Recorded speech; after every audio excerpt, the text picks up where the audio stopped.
Hi, I'm Camilla. Hi, I'm Katie. And welcome to You're Gonna Be Fine, the podcast that reminds you that no matter where you are in your journey, you're exactly where you need to be. In each episode, we'll explore tools, tips, theories, and stories that will help you learn, heal, and grow. And remember that even on the tough days, you're going to be fine. Whether you're navigating life's big changes, trying to build healthier habits, or just looking for a little inspiration, this show is here to remind you that you've got everything you need within you. So wherever you are, take a deep breath, relax, and remember, you're going to be fine. Just a quick heads up, we are not certified therapists or doctors, just regular gals sharing insights and tips from our own personal experience. If you're dealing with something serious, please reach out to a professional because at the end of the day, they are the experts, not us. So with that being said, enjoy the episode. Hi. Greetings, darling. Here we are, back again. How are you? I'm good, thanks. How are you? Fabulous, thank you. Shall we touch... Oh, sorry, I was just going to say, I have to address before we start anything, the fact that I am camouflaged into this sofa. Do I look like a floating head? You do, actually. Stunning. A trifecta of matching. Is your Stanley in the thing as well? My Stanley's over there, but it is 50 Shades of Cream, as we were saying before. You look fantastic. Thank you. You really do. I feel like I'm intrigued and I want to know what your fuck-up of the week is because... You said before, you were like, I have a clumsy one that you wanted to discuss. Is that the one that you're going to talk about? Yeah, well, I can. I can. It's, as we've discussed previously, I think we have mentioned this in like maybe every episode that we've done so far, the fact that I am clumsy. Yes. And self-aware clumsy queen. You are. And the other day, James was on the phone to... some business person.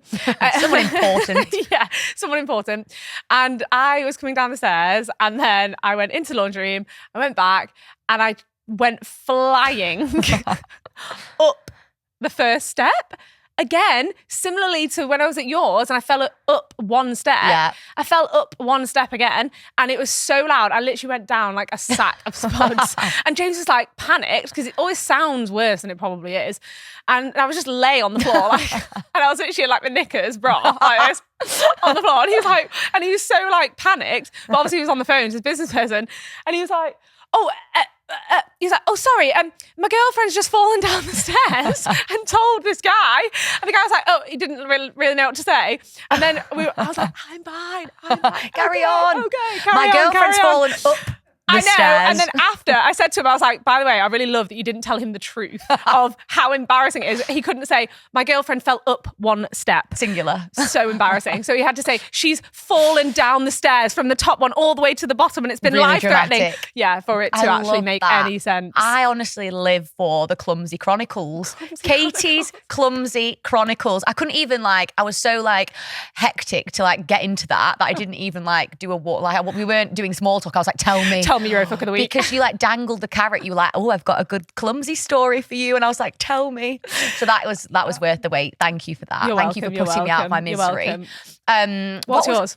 Oh, you witnessed mine firsthand. Oh my God. So the great thing about Katie, there are many things. However, the first thing is, and the most important thing, she will always tell you, the thing with you is you will always say when something is as bad as, you suspect it is, yes. Which I think is such a good quality about you. Honesty. You're not backwards for coming forwards. Oh, no, absolutely not. So, and the thing with me, people get it twisted. People would probably think that I'm dramatic. However, I think I under-exaggerated how bad this thing was. I can confirm she did under-exaggerate it. Yeah. The situation, yes. So basically, I bought this, it was from Shrine, and it was this hair dye because I watched Blake Lively in It Ends With Us, and I was really influenced, and I was like, I want gingery, gorgeous strawberry blonde hair. That needs to be my identity. I was like that person that goes into a hairdresser and make me look like this. Yeah. Anyway, I thought, let's budget. I don't want to get it dyed. I want to do it myself. So anyway, First mistake. There we have it. Yeah. So I got this. It was it was called, what was it called? Peach. It was called Peach. Second mistake, because peach is not that nice strawberry blonde colour, is it? It's peach. Yes. Peach is peach. Yes. Exactly. Yes. So anyway, I put it on my hair, and always, like, I always don't read the instructions right anyway. Like, I always, when it says leave it on for 5 minutes, I leave it on for 15 because that's who I am as a person. So anyway, I wash out my hair, and it's not actually strawberry blonde. It's not peach. It's porridge. It's pink and orange, wasn't it? It was. Shocking. It was really Love bad. you, but shocking.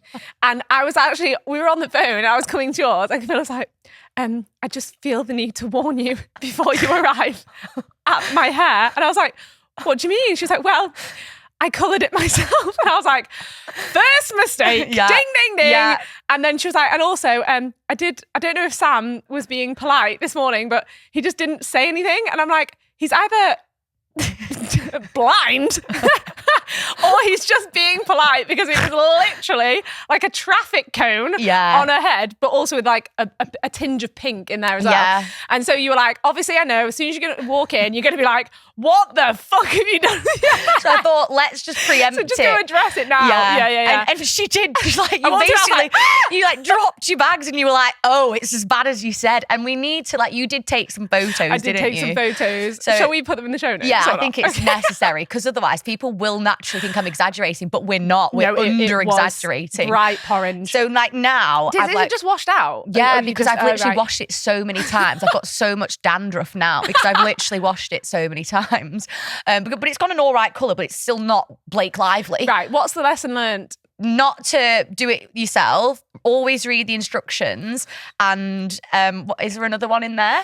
Maybe just accept that this is the colour that, like, I should stick with. Yes. Perhaps. I feel like it was in a similar strain. You know how you were just saying then about you just left it on for 15 minutes, even though it said to only do 5. That is you all over. It is. In that when I was driving to yours and I said, oh my God, my car's on like 1%. I don't know what to do. I'm going to have to pull in. So I was like late as well, which I hate being late, as you know. I was late today. What the hell, by the way? We've swapped roles. I can't believe how late I'm being recently. I'm like, it's because I'm hanging around with late people. Talk about you become who you surround yourself with, because you're always late and my James is always late and now I'm becoming late. It's not a vibe. I need to check myself. Anyway, what was I saying? Oh yeah. So I charged the car, I pulled in and I rang Camilla. I was like, oh, stress. I'm on 1%. I'm sorry, I'm going to be late. And Camilla was like, you should just ignore that. You will arrive. I was like, what? How? Just don't ever trust when they say 1%, there's 10%. Camilla, Everyone knows you've broken down about 4 times because of a dead battery, and the AA's had to come and get you from the middle of Bolton. It's cheaper you than had to get an Uber to my house. Do you remember?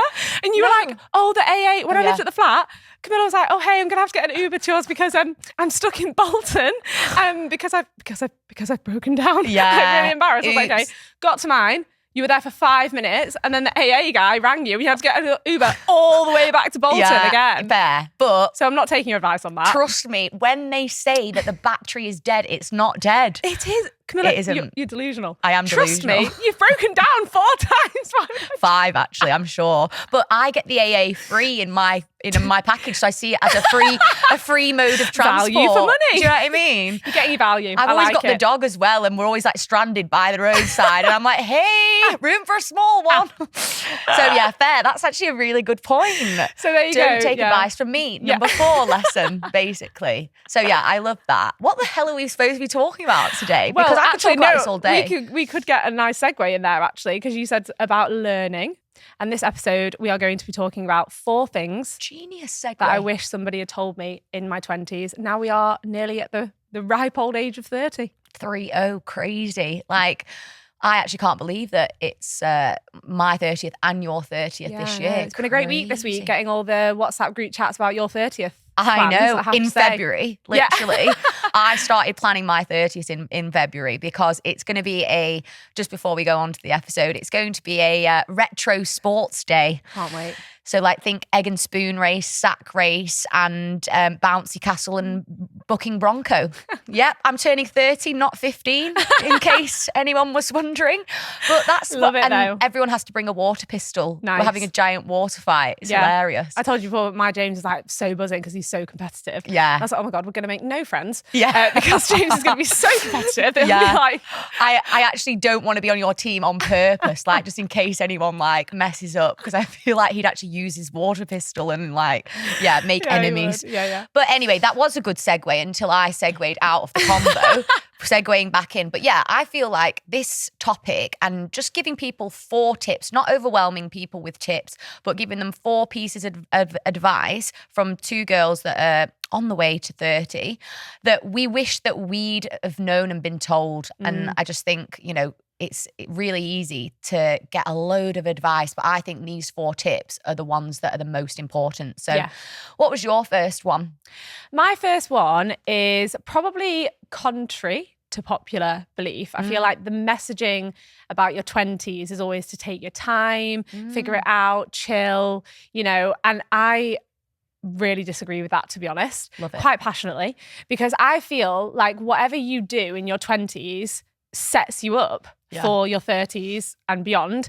Yes, we can all make mistakes in our 20s, but try your best to live with urgency. That is the message for me. I know you obviously have heard of Gary Vee, right? Yes. And he speaks a lot about, you can start again in your 30s and 40s and 50s. And I think that is a really important message. Yes, you can start or restart whenever. But if you can try your best to get it right earlier on, you are setting yourself up for a better time. I feel like in my 20s, my family have always said to me, like, chill. You put so much pressure on yourself and blah, blah, blah. But that's why I can say at 29, I'm fulfilled, I'm happy, I'm doing what I want. There's a lot of people that go into their 30s still being lost and not made the hard decisions, not done the difficult work, not done the self-development, just sat back and not wanted to face it out of fear, which I know we've spoken about at length before.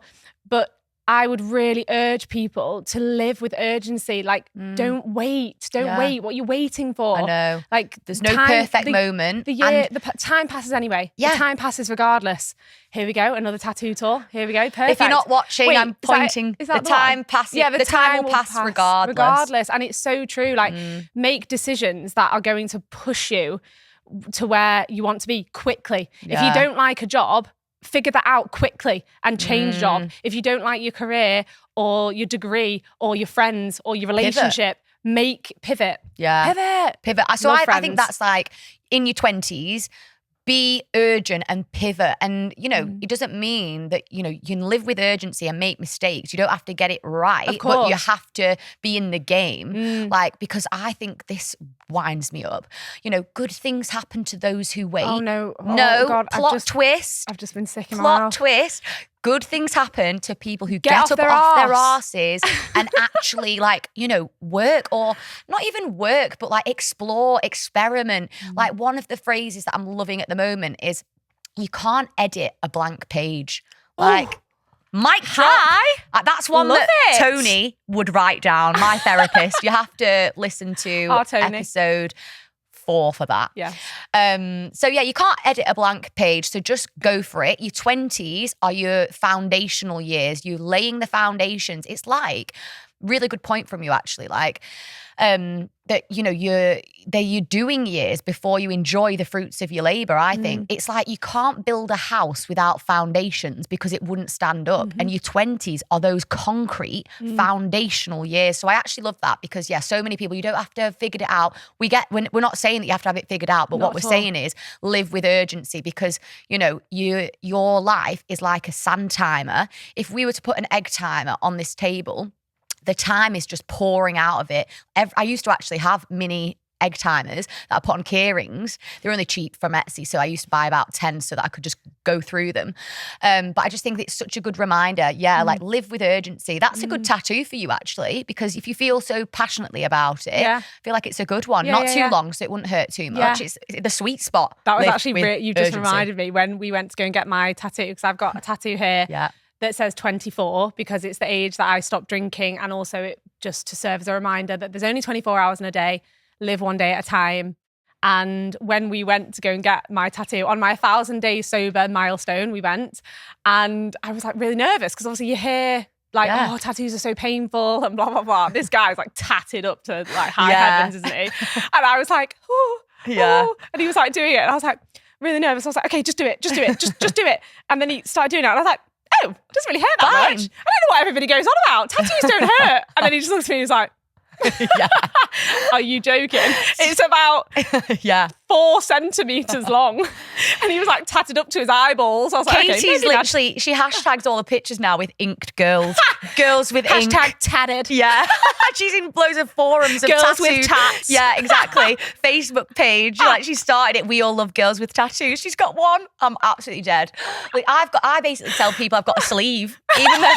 Even though I've literally, to be fair, I've got no space for more because they're all like dotted everywhere. But that is actually... We do need to do a tattoo tour for you, actually. We do. Although every episode, yeah, we kind of do reference a tattoo, actually. Yeah, of yours, don't we? And now we've just referenced mine. Yeah. So that'll be one reference for mine. But yeah, point being... What was the point? Point being, we've forgotten the point, but we've wrapped up on your point, which is live with urgency. So what's yours? Mine, this one, I actually went off piste a little bit because I thought I actually just wanted to transport myself to my early 20s, and a lot of our listeners and watchers might be in that period as well, but it's still relevant, whatever age you are. So the lesson that I would say for my 20s that I wish I learned earlier was you're not supposed to know what the fuck you're doing. Like, I think, like, Mel Robbins, I'm not going to take credit for this because she emphasizes this point and she came up with this incredible theory, which is basically called the Great Scattering. And basically from 0 to 18, you're in school and you're with your peers, same pace, same place, she says. You know, you're moving at the same pace, you're in the same place. There's no comparison because you're all just judged by the same, you know, you go to the same school, you're doing the same GCSEs, you've all got the same milestones. And then, boom, you are thrust into your 20s. People go to uni, they go to different locations, you've got different jobs. You like, what is there to measure against? You just like completely, you go from being looked after and in a bubble to then just like, you know, able to fend for yourselves. And I think that's why people just, you know, panic so much. And that was definitely me when I went to university, because I'd gone from being at the same school my entire life to then being thrust into uni when no one knows your name. You don't have the same lecturer twice. And like all my friends were off doing different things. And I was like, shit, they're doing better than me, this. And I actually just wish I could tell myself, like, you're not supposed to know what you're doing. You're not supposed to have like a blueprint. You've only had that till 18. So take the pressure off yourself. No one knows what the fuck they're doing, even in your 30s, 40s, 50s. Everyone's just winging it, and that's fine. So just go with it, live with that urgency, but also accept that it is a confusing time. Possibly not the worst, because you learn so much, but I think it's the hardest decade of your life, and that is fine. I mean, obviously for us to sit here at 29 and say it's the hardest decade of your life, that's not just from personal experience, but you do hear that a lot. Yeah. Like my people that are around me, like obviously my parents or family members or their friends, because I always go on like girls' nights out with my mum and her friends. And so and as we've mentioned before, you love old people, so always getting older people's perspectives. You do hear that a lot. It's not just us sitting here at 29 saying it's really hard, but it actually is, because it's the decade where you are trying, learning, failing, testing. And I think that there is also a huge amount of pressure for you to know what to do. Like if you even think about the concept of university, how the hell at 17 years old, when you're doing your A-levels, are you supposed to pick A-levels to get you to do the degree, to get you to do the profession that you want to do for the rest of your life? No. It's an unbelievable amount of pressure. And I actually think, I know people say about university, oh, it's just like a piss up for 3 years, which for me, it definitely was. But people slag it off and say, oh, it's just get in the real world, you know, it's 3 years of just partying. Sorry, but I feel like people need that time to actually just like try and figure out and learn and get to know themselves as a quote unquote adult. Yes. I think that's what it was for me. I want to use these 3 years to put off having to decide and be an adult. I literally went and did law. I was not interested in law at all. Sorry, I just can't imagine you being a lawyer. And that's what I mean. Like, order in the court. I know. I mean, my hair does look a little bit like, you know, like one of those wig things Maybe today. like Legally Blonde with Norris. Yeah. I'm like, what, like it's hard? Yeah. Harvard. Objection, Your Honour. Overruled. Yeah, it just, what on earth was I thinking? But it's because Yeah. I wasn't thinking and I had no idea. There's no rule book, there's no handbook. And when I'm saying the 20s are your hardest decade, it's the hardest, but it's also the most fun. Like, obviously I can't speak for 30 to 40, but it's, you know, it's an incredible decade, but it is really tough. And just like, go a little bit easy on yourself because you've not got those peers to look at. You're not in the same level playing field you were from 0 to 18. And that's okay. Like, you know, you're on in a different place and a different pace, and just don't look and compare. And just, I think that was the main point that I wanted to point out. And I just think Mel Robbins, absolute genius for the great scattering observation, because how true. She's unreal. She is absolutely unreal. Yeah. So thanks, Mel, for sharing that Love insight. What was your second one? So my second one is, this actually could be a wait, have you got this as a tattoo? Go on. Rather an oops than a what if? No, but I love it. Okay. Yeah. So in sort of line with my live with urgency sort of message, I also think that it's important to live with urgency in the sense of try everything. Yes. Because you don't know what you haven't tried. Yeah. I have tried so many things. Like when I left uni, I did English at uni, and I just did it because it was the subject I was best at. I didn't particularly like want to go and be a teacher or anything like that. But as soon as I graduated, obviously you do English. Everyone says, are you going to be a teacher or are you going to be a journalist? It's the only two questions that you get asked. And so what did I do? Because I didn't know what I wanted to do. Ended up in recruitment. Plot twist. Yes. Classic. But before I ended up in recruitment, I was an executive assistant. I worked in marketing.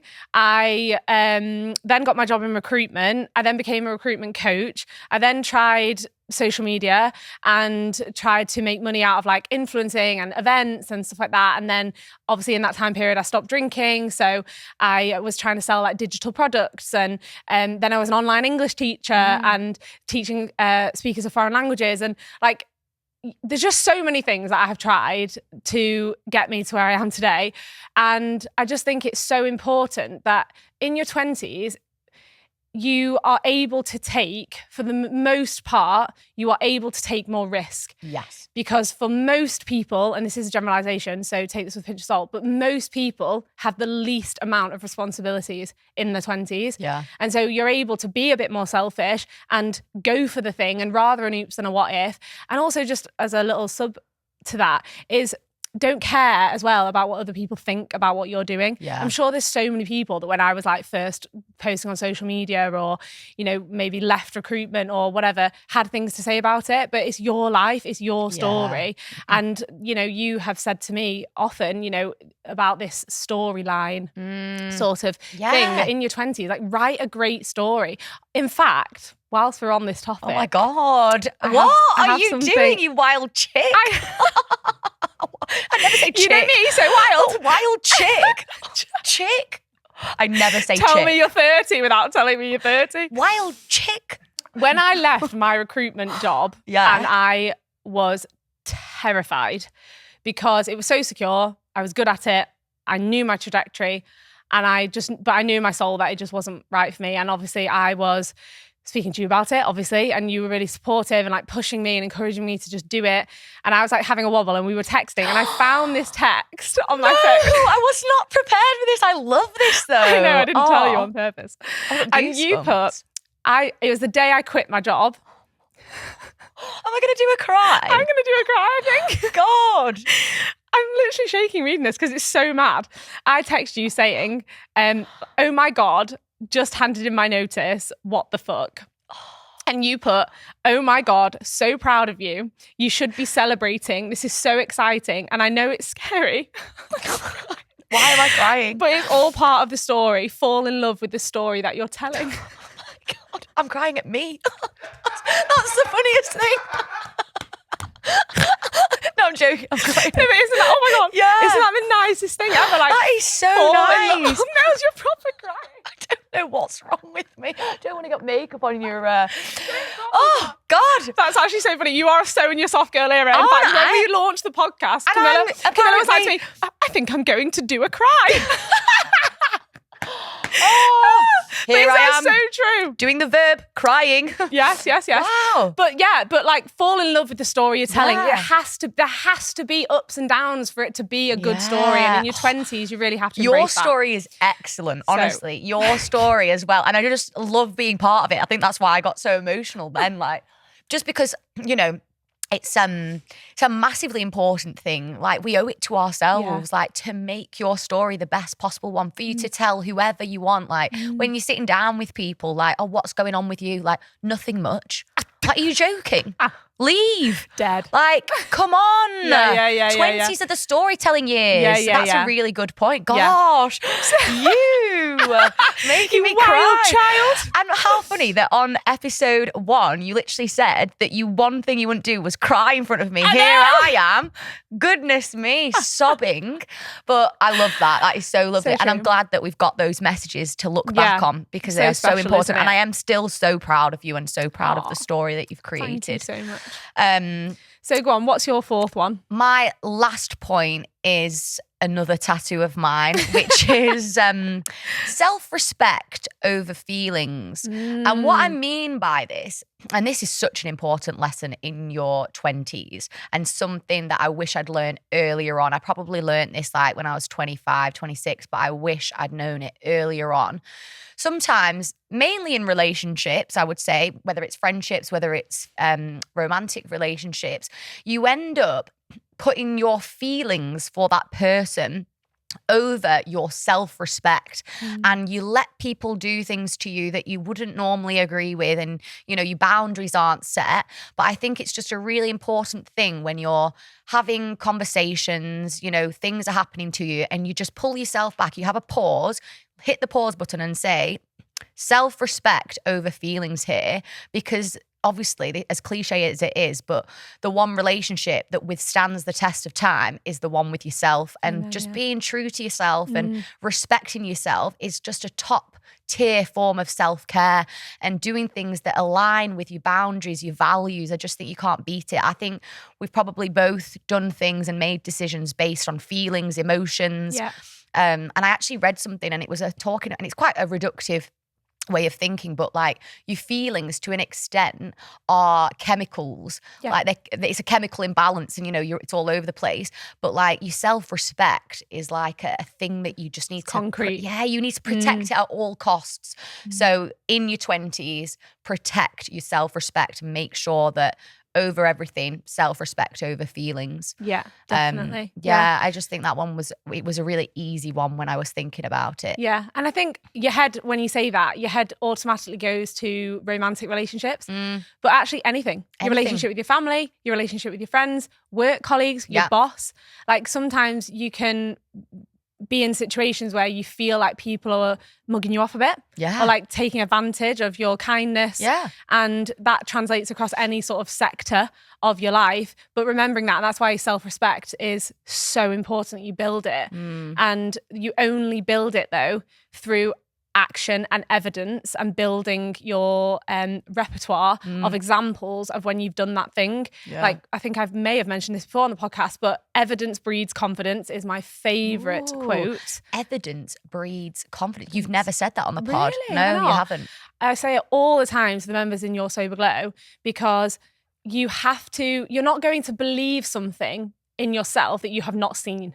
You're just not. And so the more times, that's what belief systems are, aren't they? If you believe something, it's just a belief, it's a thought that you've thought so many times that it becomes a belief. Yeah. That's what beliefs are. So if you continue to work on building that self-respect, saying no, setting the boundary, communicating what your needs are and what you will and won't stand for, that is what builds self-respect. And so I think it's one thing to just say it. You have to act on it. Yeah. And that's the uncomfortable part, isn't it? But it's baby step it. Yeah, absolutely. So I feel like that's the perfect way to end those 4 tips, and just implore listeners and people watching the podcast that, you know, if you do those 4 things that we wish we'd have had all through our 20s, and if you just have them in the back of your head, then your 20s and the tumultuous 20s, let's call them, will be a lot more smooth sailing. Yes.